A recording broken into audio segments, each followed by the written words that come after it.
What's up, IndyCar fans? David Land here, bringing you the first 2017 Diecast that I'm reviewing on this channel. Perhaps the most hotly anticipated of those Diecast is this. You're looking at a very, very bright Menards number 1 for Simon Pagenaud. The team is, of course, Team Penske. Pagenaud, of course, was the champion of last year's Verizon IndyCar Series, hence why he gets the number 1. That is something excellent that both IndyCar and Formula One do with their number schemes. Only the champion gets to run number 1, and they don't always take the opportunity. So it's great when we get, like I said, an opportunity to buy a number 1 IndyCar. It doesn't come up very often, and certainly doesn't come up on as iconic of a scheme as the Menards paint scheme. Very storied history with drivers such as Tony Stewart, Gary Bettenhausen, Nelson Piquet driving Menards cars, Al Unser Sr. as well. Very, very long and storied history of these cars in IndyCar racing, and Simon Pagenaud just adding to that legacy. So the price has gone up this year for the 1/18 scale diecast, which you're looking at right here. At IMS, it's gone from $65 to $70 for your basic non-special car. So I would suggest if you're going to buy these, you don't buy from IMS, you buy from one of the local retailers or go to eBay. Probably don't buy these in the track unless you absolutely 100% want the car, or you're expecting a car to be rare, which I'm not really expecting. Any of the Indy cars for this year are going to be particularly hard to find, which is a good thing because everybody's going to get what they want. So let's get into it. Let's get this thing out of its box and do the first diecast review of Indy 500 month.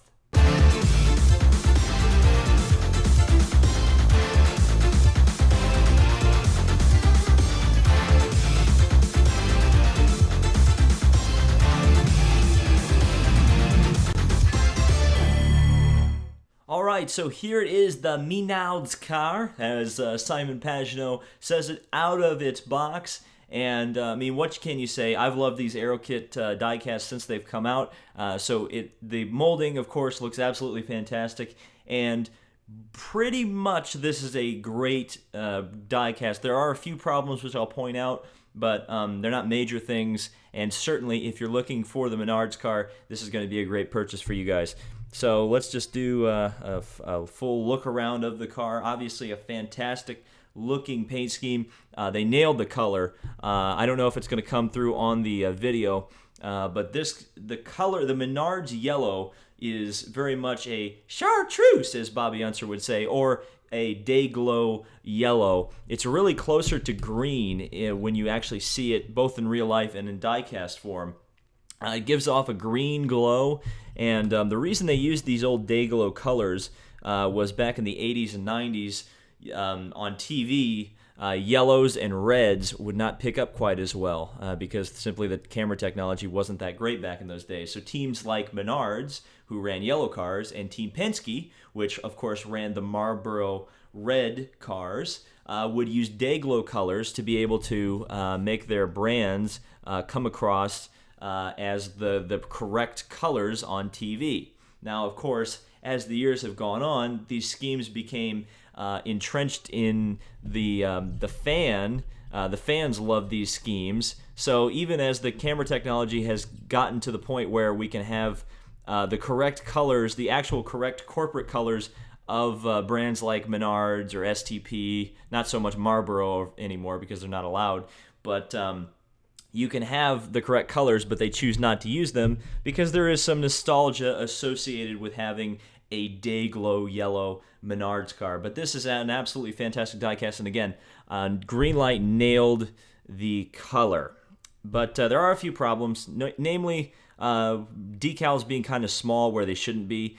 This has been a problem with the plague that has plagued the Penske diecast ever since they first came out on these aero kits, is that the Hitachi logo is much too small on the front wing. That's just always something that's been there.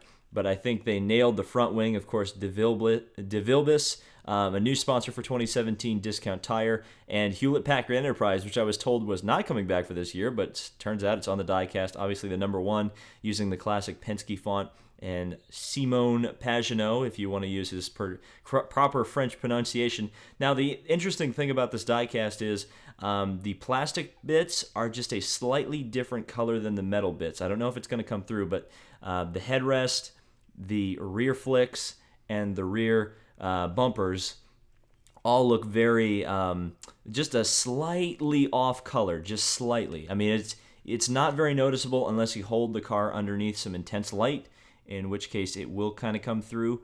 But aside from that, you're not going to find any other problems with, like, as you can see, the fuel buckeye, that's maybe the most glaring on my car. You can see it's just hard, I think, to match plastic and metal, especially when you have to mold the plastic in whatever color you're doing. So when you paint the car, you just have to kind of hope and pray that the plastic you chose, the colors for the plastic you chose, also match the paint. This is another problem I have with Penske Indy cars that Greenlight does, is they don't print the engine cover sponsor low enough. I don't know why they don't do that. They obviously have the capability to print down here, as evidenced by the Target car last year. So I'm not really sure why they don't print down there on the Penske cars. It might be that Penske gives them bad renders. Because if you're thinking, if they're doing a render, if Penske's doing a render, and they show the side of the car, what Penske might do is put the logo high so that it doesn't get cut off by the rear bodywork. But of course that's inaccurate to the actual car because they make the logo go all the way to the bottom. Obviously, you also get only on the Team Penske cars the Team Penske logo on the attenuator there with the rain light. Obviously, the bumpers not 100% accurate because those were a part that was changed last year by Chevrolet. But again, that's a nitpick, and that's not something I'm going to hold against the diecast. I think Greenlight did a fantastic job putting together this aero kit, representative of the 2015 Indy 500, and only real nerds like me are really going to notice any changes. And honestly, I spent $70 on this thing anyway, so it really didn't bother me all that much, did it? But I think this is an absolutely fantastic piece of diecast. This is one of like 3 or 4 I really wanted this year.